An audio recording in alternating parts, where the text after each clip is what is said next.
تقوی کسے کہتے ہیں؟ اللہ کے احکام کو بولو بھائی.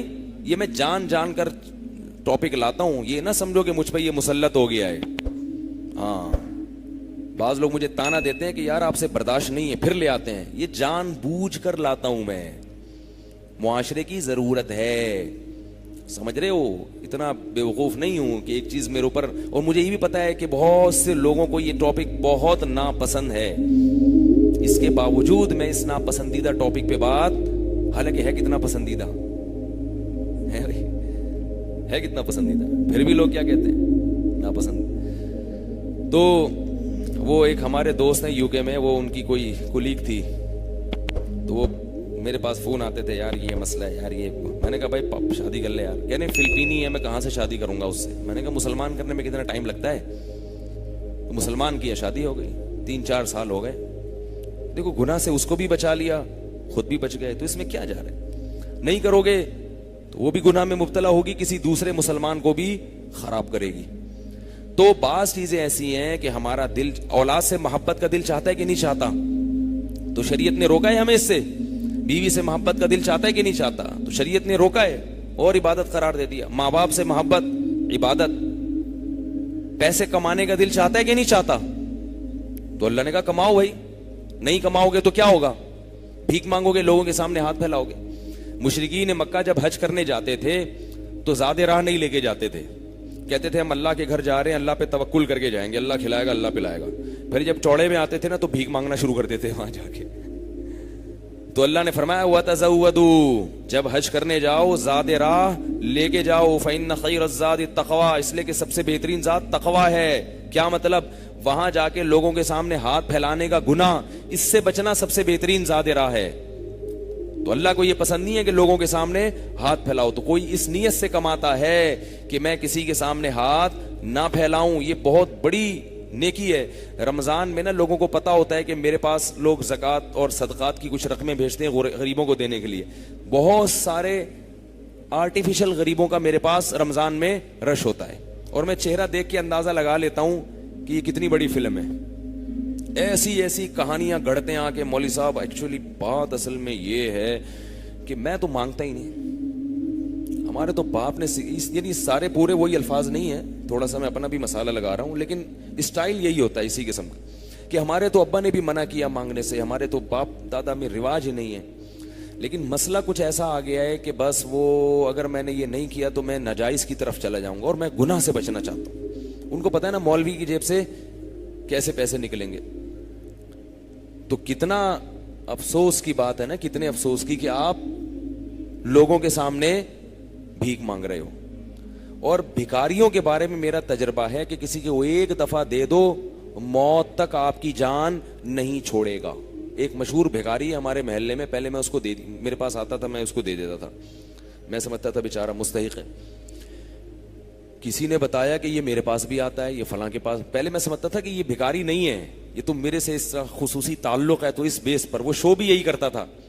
پتا چلا کہ محلے میں ہر ایک کے سامنے یہ اس نے یہی شو کیا ہوا ہے کہ میں بھکاری نہیں ہوں, صرف آپ سے خصوصی تعلق کی بیس پر آپ کے سامنے اپنی حاجت رکھ رہا ہوں. تو مخصوص ڈریس ہوتا ہے ان لوگوں کا, پھٹے پرانے کپڑے ہوتے ہیں, چاہے یہ کروڑوں روپے کے بھی مالک بھی ہوں, پھر بھی دھوتی بنیان میں ہی گھومیں گے یہ. تو اللہ نے کیا فرمایا کہ بہترین ذات کیا ہے؟ تقوی. تو پیسے کمانے کا دل چاہتا ہے نا, یہ بھی تقوی ہے. کماؤ بھائی, اللہ نے کب روکا ہے, لیکن حلال کماؤ. بہت سارے کام ایسے ہیں جو ہمارا دل چاہتا ہے. اچھا, بعض چیزیں تقوی میں ایسی بھی ہیں کہ ہمارا دل نہیں چاہتا کہ ہم نہیں کریں. تقوی بھی یہی ہے کہ نہیں کرو, لیکن پھر بھی ہم کرتے ہیں. جب میت ہو جائے تو دل چاہتا ہے کہ پیسے اڑائیں, اتنی محنت سے ہم نے جو پیسے کمائے ہیں وہ دیگوں میں اڑا دیں. دل چاہتا ہے؟ کسی کا دل نہیں چاہتا, لیکن ہم پھر بھی اڑاتے ہیں. ہمارا دل نہیں چاہتا کہ ہم پیسے اڑائیں. اللہ بھی کہتے ہیں کہ نہیں اڑاؤ, مگر ہم اپنے نفس کی خواہش کے خلاف چل کے گناہ کر رہے ہوتے ہیں. اللہ کے بندو, کم از کم وہ گناہ تو چھوڑ دو جن کا دل ہی نہیں چاہتا, ٹھیک ہے نا. وہ گناہ تو چھوڑ دو جن کا دل چاہتا ہی نہیں ہے. وہ گناہ کرو جس کا دل چاہتا ہے. سزا تو اس کی بھی ہے, لیکن مزہ بھی تو ہے نا. ایک گناہ ہے جس کا دل نہیں چاہ رہا پھر بھی کر رہے ہو, خام خواہ کی ٹھکائی, یہاں بھی ٹھکائی اس لیے کہ دل نہیں چاہ رہا, اور وہاں بھی ٹھکائی. کسی کا دل نہیں چاہتا اپنا پیسہ اڑانے کا, اسراف کرنے کا. پیسہ سب کو عزیز ہوتا ہے اور ہونا بھی چاہیے, اللہ کی بہت بڑی نعمت ہے, اس سے بہت سارے کام بن جاتے ہیں انسان کے, دین اور دنیا دونوں کے کام بنتے ہیں پیسے سے. حکیم الامہ مولانا اشرف علی تھانوی رحمہ اللہ نے لکھا ہے کہ پیسے کو معمولی نعمت نہیں سمجھنا چاہیے, بہت بڑی نعمت ہے. ہاں اگر اللہ نے کسی کو نہیں دیا تو صبر کرے, پھر وہ غربت والی نعمت کو سوچے کہ نبی صلی اللہ علیہ وسلم کو اللہ نے مسکین بنایا تھا, لیکن جب ہے اس کو ضائع. اگر پیسہ کم درجے کی نعمت ہوتا تو اللہ اس کو اڑانے کی اجازت دیتے کہ یہ تو کچھ بھی نہیں ہے, اڑا کے ختم کر دو. اسراف کو اللہ نے کتنا کبیرہ گناہ قرار دیا, کتنا کبیرہ گناہ قرار دیا. تو کسی کا بھی دل نہیں چاہتا فضول اڑائے, مگر پھر بھی نہ چاہتے ہوئے اڑاتے ہیں شادیوں میں, دعوتوں میں, پھر بعد میں خود ہی بیٹھ کے رو رہے ہوتے ہیں, ہائے یہ کیا ہو گیا, ہائے. 2 دن کی خاطر نا پبلک کو خوش کرنے کے لیے مہندی مایوں, 1 ہفتے کی وہ شادی کی پوری ہوتی ہے, 1 ہفتے پبلک کو خوش کرنے کے لیے اڑا دیتے. میں ایک صاحب کو جانتا ہوں, 5 سال کے لیے انگلینڈ گئے, بڑی مشکل سے, بے روزگار گھوم رہے تھے یہاں پہ. انہوں نے کہا یار یہاں تو پیسہ نہیں ہے, کہ یو کے نکلو. الٹے سیدھے جعلی والی کاغذات بنا کے کہاں نکل گئے, یو کے. 5 سال انہوں نے ہوٹل میں ملازمت کر کے خرکار کی طرح کمایا ہے. حالانکہ یہاں کیا تھے وہ, سست. وہاں گئے ہیں تو ہوٹل میں برتن دھو کے, یہاں تو بیوی کے ساتھ مل کے برتن دھوتے ہوئے شرم آتی ہے آدمی کو. نبی صلی اللہ علیہ وسلم کی سنت ہے گھر والوں کے ساتھ کام میں ہاتھ بٹانا, تو یہاں تو شرم آتی ہے, لیکن وہاں جا کے سب کیا کرتے ہیں, جتنے بھی ہمارے مسلمان بھائی ہیں وہ انگریزوں کے برتن دھو رہے ہوتے ہیں. ٹھیک ہے, میں یہ نہیں کہہ رہا ناجائز ہے, اگر بھیک مانگنے سے بہتر ہے بھائی اب کسی کے بھی برتن دھو کے کما لو, بھیک سے بہرحال بہتر ہے. تو وہاں جا کے انہوں نے کمائے, ٹھیک ہے, اچھا کیا, اچھی بات ہے, حلال کمایا. جب واپس آئے ہیں تو اپنی شادی میں سارا اڑا دیا, یہ بتانے کے لیے کہ میں کوئی معمولی آدمی نہیں ہوں, میں کہاں سے آ رہا ہوں, یو کے سے. اس کے بعد ویسے ہی ہو گئے جیسے پہلے تھے, اس کے بعد دوبارہ یو کے بھی نہیں جا سکے, اور پھر تھوڑے دنوں میں ہارٹ اٹیک ہوا, بچ گئے عبرت کے لیے. تو یہ ہو رہا ہے. تو یہ جو اڑایا جا رہا ہے پیسہ, اس پیسے میں کسی کا اڑانے کا دل نہیں کرتا, مگر پھر بھی اڑایا جاتا ہے. تو یہ ساری چیزیں تقوی کے منافی ہیں, سمجھ رہے ہو, یہ ساری چیزیں کیا ہیں, تقوی کے منافی. اور اصل بات پتہ ہے کیا ہے, ان تمام چیزوں کے پیچھے دیکھنے میں یہ لگ رہا ہوتا ہے کہ خواہش نہیں ہے, لیکن حقیقت میں خواہش ہوتی ہے. پیسے اڑانے کا کسی کا دل نہیں چاہتا, لیکن جب اڑا رہا ہوتا ہے تو اس وقت چاہ رہا ہوتا ہے. سمجھ رہے ہو, حالانکہ پتا ہوتا ہے کہ چوڑے میں آنے والا ہوں میں, لیکن پھر بھی جیسے ہیروئن پینے کا کسی کا دل نہیں کرتا, لیکن جب ہیروئن پی رہا ہوتا ہے تو اس وقت دل کر رہا ہوتا ہے. تو سارا معاملہ کہاں کے ختم ہوتا ہے, اپنے نفس کی خواہشات کو لگام دینا.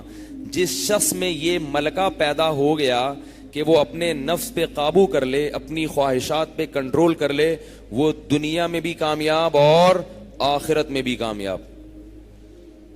ہمارے اندر سب سے بڑا عیب جو ہے وہ یہ ہے کہ ہم اپنی خواہشات کو لگام نہیں دے سکتے.